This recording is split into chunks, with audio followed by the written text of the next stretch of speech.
घंटा लग जाएगा मुझे लगता है भाई। कुछ कुछ बातें रिकॉर्ड हो जाती है इसमें, बाद में ना मैं सोच एडिटिंग मैं इतना ध्यान से नहीं करता, मोटे मोटे कट लगाता हूँ, जैसे ये वाली कट लगा दूंगा। ठीक है, चल रही है, अब शुरू करते हैं। अभ्यास स्कूल क्लासेज में आपका स्वागत है। वीडियो में हम डिस्कस करेंगे शब्द युगम एचसीएस हिंदी एग्जाम के लिए। हम शुरू करते बिना कोई देर किए।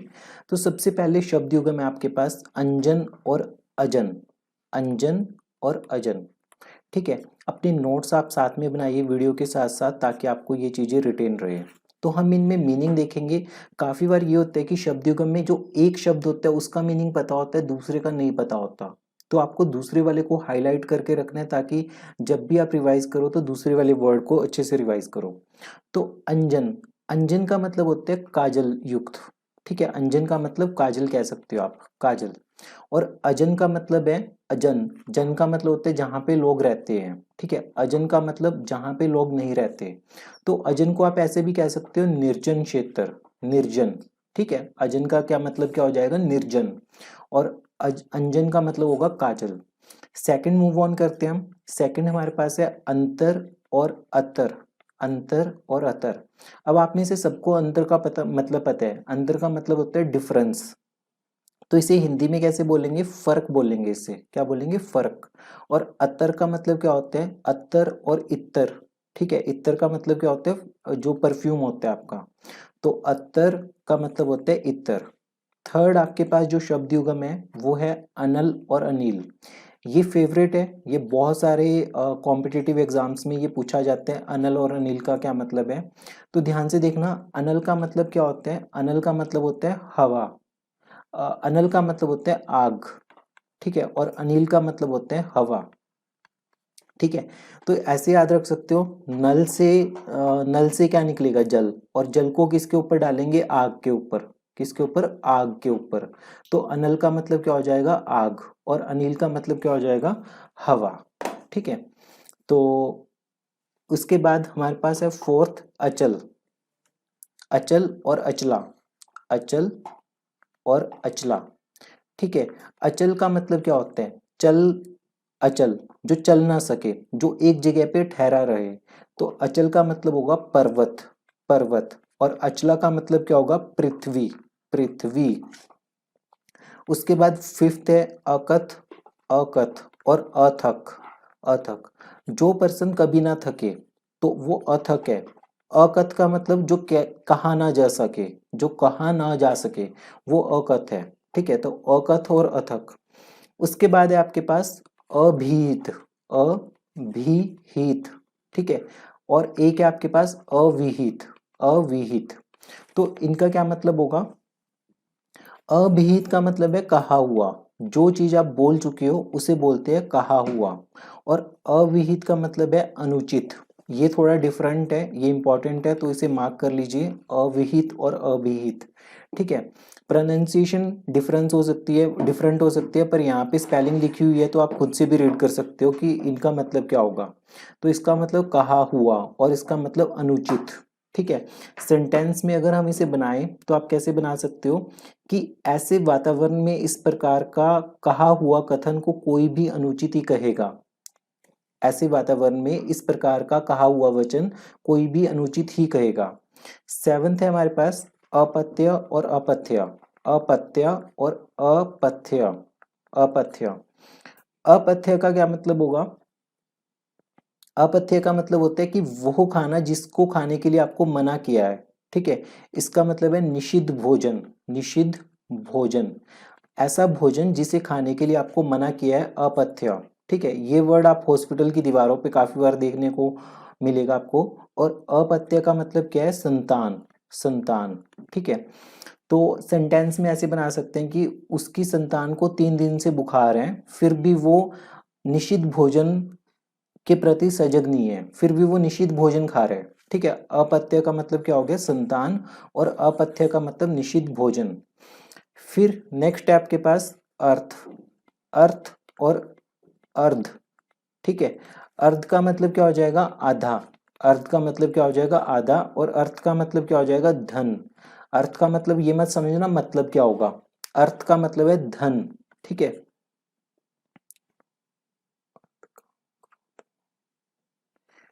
ठीक है, ये थोड़ा डिफरेंट है कि अर्थ का मतलब आपको धन याद रखना है, और अर्ध का मतलब तो आधा पता ही है, और अर्ध की स्पेलिंग इंपॉर्टेंट होने वाली है आपके पास। देन अविराम, अविराम, और एक है अभिराम, एक है अभिराम। अभिराम का मतलब क्या होता है? सुंदर। ठीक है, तो राम तो सुंदर ही थे, तो अभिराम का मतलब क्या हो गया? सुंदर। और अविराम, जैसे विराम चिन्ह होते हैं तो पूरे सेंटेंस को रोक देते हैं विराम चिन्ह, तो विराम का मतलब होता है रोक देना, अविराम का मतलब होता है कि ना रोकना, लगातार चलते रहना। ठीक है, तो अविराम का मतलब क्या हो गया? लगातार, और अभिराम का मतलब क्या हो गया? सुंदर। नेक्स्ट है हमारे पास अर्चन और अर्जन, अर्चन और अर्जन।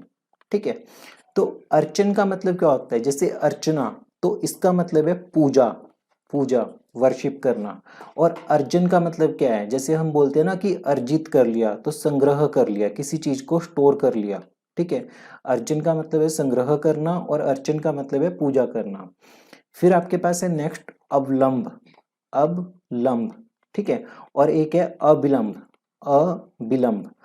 विलंब का मतलब होता है देर करना, अविलंब का मतलब है कि देर ना करना। ठीक है, शीघ्र, जल्दी करना। ठीक है, शीघ्र या जल्दी करना। अवलंब का मतलब क्या हो गया? सहारा, सहारा, अवलंब का मतलब। तो अविलंब मोस्टली सभी को पता होता है, पर आपको अवलंब का ध्यान में रखने की, अवलंब का मतलब क्या होगा? सहारा। फिर नेक्स्ट अगर हम मूव ऑन करें 12th पे, तो इसमें आपके पास दो वर्ड है, एक है अभिनय, अभिनय का मतलब क्या होता है? नाटक करना, जैसे एक्टिंग करना। और एक आपके पास है अभिनव, अभिनव। अभिनव नाम होता है बहुत सारे जनों का, तो अभिनव का मतलब है नया, और अभिनय का मतलब है अनुकरण करना या नाटक करना, अनुकरण। अनुकरण का मतलब होता है कि किसी को कॉपी करना। ठीक है, अनुकरण, कॉपी करना। और अभिनव का मतलब है नया। उसके बाद हमारे पास है उपहार, उपहार, और एक है आपके पास अपहार, अपहार। तो उपहार का मतलब क्या होगा? भेंट, इसका मतलब है भेंट करना, गिफ्ट देना। काफी बार उपहार हमें इंग्लिश में पता होता है कि उपहार का मतलब गिफ्ट है, पर उसका हमें हिंदी में नहीं पता होता, तो यहाँ पे आपको ये भी आइडिया रखना है कि इसे भेंट बोलते हैं। और अपहार की अगर हम बात करें तो अपहार अपहरण को बोलते हैं, किडनैप कर लेना, अपहरण। ठीक है, तो देन नेक्स्ट अगर हम मूव ऑन करें, अब अवज और अवध। तो अवध का मतलब है जैसे शताब्दी, शताब्दी में कहीं ना कहीं आपको अवध देखने को मिल रहा है, शत, अवध, शताब्दी। ठीक है, तो अवध का मतलब होगा वर्ष, जैसे 100 वर्ष का समूह, तो शताब्दी। और अवज का मतलब क्या होगा? अवज का मतलब होगा कमल, अवज का मतलब कमल, तो ये कमल का पर्यायवाची कह सकते हो आप, अवज। तो ये इंपॉर्टेंट है आपके पास। फिर अली और आली, ये भी काफी सारे कॉम्पिटिटिव एग्जाम्स में देखने को मिलेगा आपको, अली और आली, अली और आली। तो अली का क्या मतलब है? अली का मतलब है कि एक भौरा, तो अली को बोलेंगे भौरा। ठीक है, जैसे तितली या कोई कीट होते हैं ना, उसे। ठीक है, ये प्रॉपर स्पेलिंग पता होनी चाहिए। और आली का मतलब है सखी, आली का क्या मतलब है? सखी। ठीक है, ये इंपॉर्टेंट है, अली और आली। 17th है आपके पास अंबुज, अंबुज, और एक है आपके पास अम्बुद, अम्बुद। तो अम्बुज भी काफी कॉमन वर्ड है, इसका मतलब है कमल। कमल का आपके पास एक और आया था अभी ऊपर, अवज। ठीक है, अवज, अम्बुज, इनका मतलब क्या आ रहा है? कमल आ रहा है। ठीक है, आजकल कमल का ही जमाना है। उसके बाद अम्बुद, अम्बुद का मतलब है बादल, इसका मतलब क्या हो गया? बादल, अम्बुद। ठीक है, बूंद कहाँ से गिरेगी?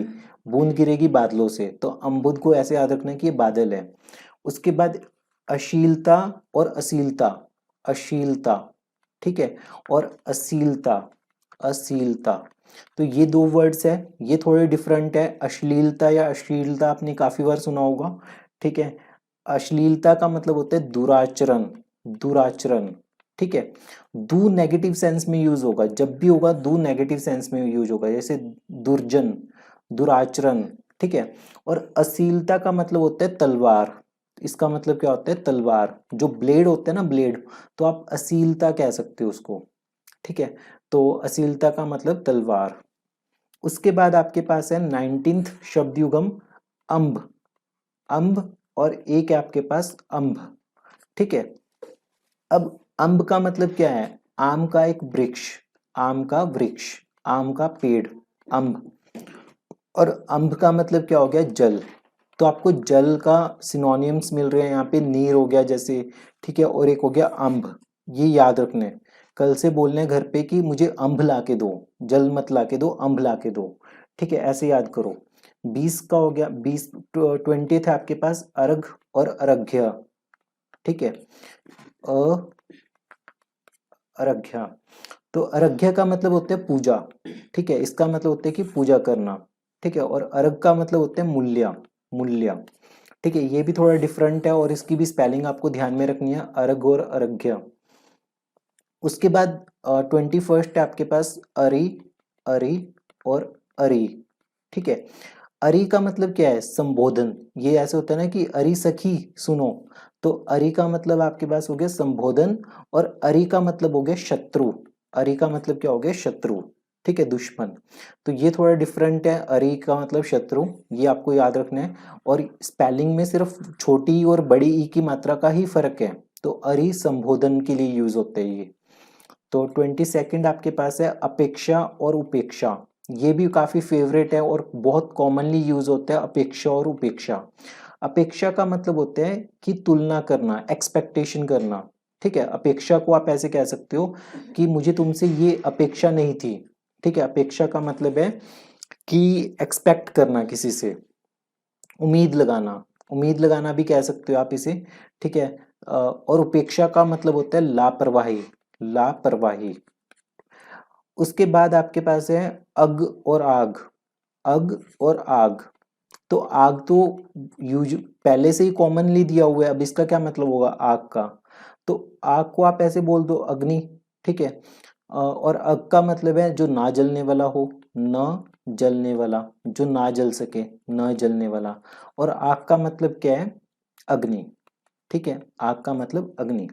उसके बाद आपके पास है अगर और आगर, उसके बाद है अगर और आगर। तो अगर का क्या मतलब है? अगर सिंपल है ये तो, यदि, अगर ऐसा हो, यदि ऐसा हो, यदि लोगों का आगर, आगर का मतलब होता है समूह, मतलब कि ग्रुप। तो यहां से ऐसे याद रखना, ग्रुप, आगर का मतलब ग्रुप, घर आ रहा है ना, घर से ग्रुप और ग्रुप से समूह, ठीक है। 25 है आपके पास अगला और अर्गला, अगला और अर्गला। तो इन दोनों का क्या मतलब होगा? अगला कहेंगे हम अगले भाग को, ठीक है। अगला का मतलब अगला भाग, अगला भाग, आने वाला भाग, ठीक है।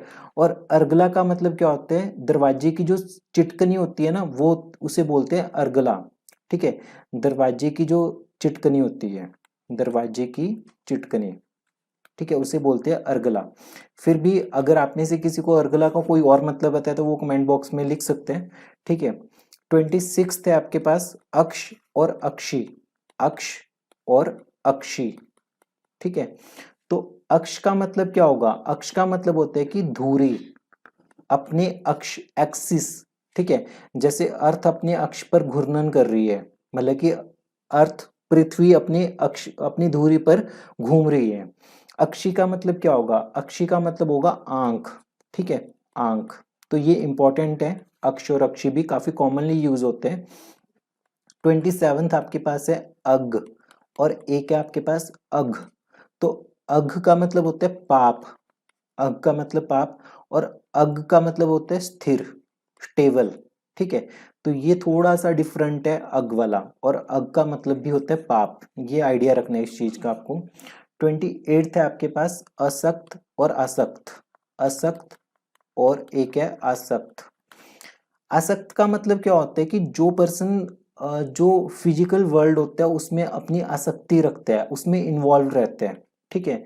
तो इसे कैसे बोलेंगे? मोहित बोल सकते हैं इसे, कि जिसका मोह है, जिसका मोह अभी भी लगा हुआ है। और असक्त का मतलब क्या होता है? असक्त का मतलब है कि असमर्थ, इनकैपेबल, ठीक है, जो पर्सन में सामर्थ्य नहीं है, असक्त। तो ये आपके पास असक्त और आसक्त हो गया। 29 हो गया आपके पास अभेय, अभेय और उभय, ठीक है। उभय का मतलब क्या हो गया? दोनों, उभय का मतलब दोनों। जैसे उभयचारी, ये वर्ड आप काफी बार सुनोगे, जैसे जैसे जमीन पे और उस पे जल में रहते हैं, ठीक है, तो उभयाचारी ऐसा बोलते हैं उसे, उभयाचारी। तो उभय का मतलब क्या हो जाएगा, दोनों। और अभय का मतलब क्या हो जाएगा, भय का मतलब होता है डर, अभय का मतलब क्या हो जाएगा, बिना डर के, भय रहित, भय रहित। उसके बाद आपके पास है अन्न और अन्य।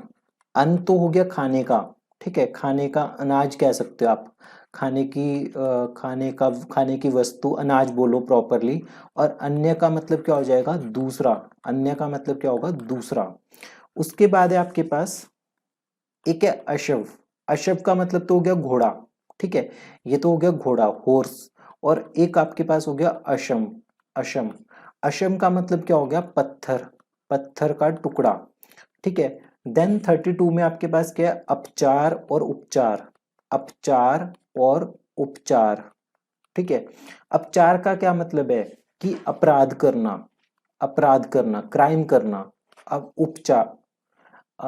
उपचार का मतलब होगा इलाज आपके पास, उपचार का मतलब क्या होगा, इलाज।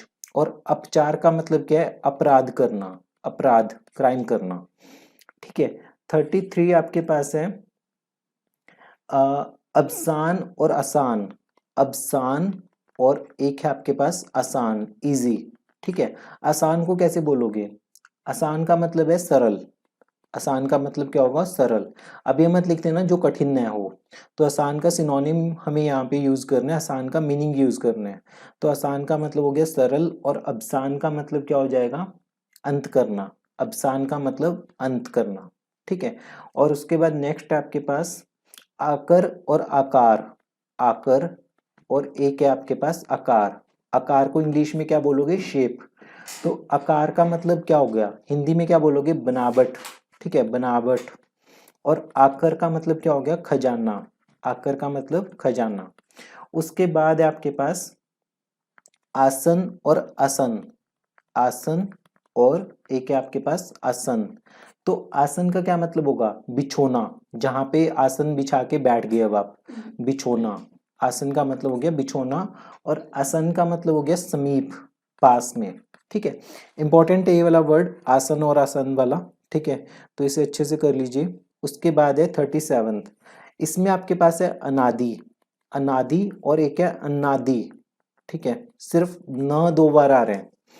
तो अनादि का मतलब क्या होता है, जैसे हम बोलते हैं ना कि अनादि काल से, मतलब कि जिसका कोई स्टार्टिंग पॉइंट नहीं है, जिसका कोई आरंभ नहीं है। तो अनादि बोलेंगे जिसका आरंभ नहीं है, जिसका आरंभ नहीं है, जिसका आरंभ नहीं है। और अनादि को, अनादि का मतलब क्या होगा, इसका मतलब है अन्य वगैरह, अन्य और इत्यादि, ठीक है, अन्य वगैरह। तो ये हो गया आपके पास अन्नादि। उसके बाद आपके पास है आधी और आधी, सिर्फ इसमें फर्क है छोटी की मात्रा और बड़ी की मात्रा में, आधी और आधी। तो आधी का मतलब तो हो गया आधा, ठीक है, और आधी का मतलब क्या होगा, मानसिक कष्ट, मानसिक पीड़ा, ठीक है। व्याधि एक वर्ड आपने सुना होगा, व्याधि, व्याधि का मतलब भी पीड़ा ही होता है, ठीक है। तो यहाँ पे व प्लस आधी, अगर आप संधि वगैरह करोगे इसकी, तो व्य प्लस आधी बनेगा। तो आधी का मतलब क्या होगा, मानसिक कष्ट होगा, मानसिक कष्ट। ये भी नेगेटिव वर्ड है आपके पास। 39th में आपके पास क्या आ गया, एक आतर, आतर ये वर्ड है। आतर का मतलब क्या है, दुख, ठीक है। और आदर का मतलब क्या है, आदर का मतलब है गिल्ला, आदर का मतलब क्या है, गिल्ला।